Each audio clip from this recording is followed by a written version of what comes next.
हम सभी शिव भक्तों को ऐसा नहीं कि किसी समाज को या किसी अन्य किसी भी व्यक्ति को कोई बात कही गई हो।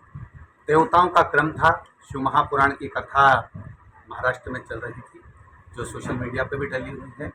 उसमें यमराज, चित्रगुप्त महाराज और भगवान शिव की एक भक्ति का प्रसंग चल रहा था। उसमें भी अगर किसी व्यक्ति विशेष को भी, यदि समाज को भी हमारी वाणी से अगर कोई ऐसा शब्द लग रहा है कि गलत हुआ है या गलत बोल गए हों और हमारी वाणी से अगर किसी के हृदय को भी ठेस पहुंची हो तो मैं क्षमा चाहता हूं। किसी के हृदय को ठेस पहुंचाना कभी शिव महापुराण नहीं जानती। शिव महापुराण हमेशा जगत का कल्याण का कार्य करती है और जगत कल्याण की ही बात करती है। फिर भी अगर मेरी वाणी से या शिव महापुराण के किसी शब्द से किसी भी समाज को, किसी वर्ण को, किसी व्यक्ति को अगर कोई ठेस पहुंचती है तो उसके लिए क्षमा चाहता हूँ। श्री शिवाय नमस्ते।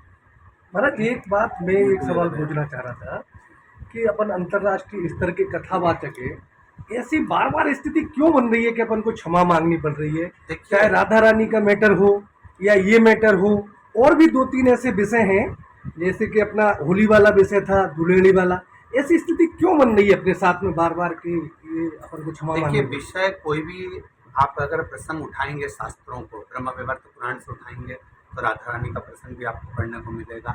हम लोग जो पुराणों में या शास्त्रों में अध्ययन करते हैं वही हम लोग सम्मुख में कहते हैं, पर हो सकता है कई लोगों को वो चीज़ें स्मरण में नहीं आती या पढ़ने में नहीं आती तो उनको लगता है कि ये हो ही नहीं सकता, वही प्रसंग रहते हैं। पर अभी के जो प्रसंग है या मूल जो प्रसंग है, और देखिए एक वक्ता है, वक्ता अपनी व्यासपीठ से अगर कोई बात कह रहा है तो वो उसके अंदर की भी बात सामने प्रस्तुत करता है कि उसके अंदर के भाव क्या है। परंतु कोई किसी के हृदय को ठेस पहुंचाना या किसी को गलत कहना ये किसी वक्ता के लिए नहीं है या किसी व्यासपीठ के लिए नहीं है। हम कायस्थ समाज भी हमारी है संपूर्ण, हम तो चारों वर्णों को अपना मानकर चलते हैं, ब्राह्मण और क्षत्रिय, वैश्य और शूद्र सबको हम अपना मानकर चलते हैं। किसी भी समाज के लिए आज तक व्यासपीठ ने कभी गलत नहीं कहा। चाहे आप पूर्व के जितने भी व्याख्यान उनको उठाकर देखेंगे तो सभी समाजों का सम्मान किया है इस महापुराण की कथा ने और व्यासपीठ ने। पर फिर भी अगर किसी को गलत लग रहा है और अगर किसी के हृदय को हमारी वाणी से ठेस पहुंची है इन शब्दों के लिए तो मैं क्षमा चाहूँगा।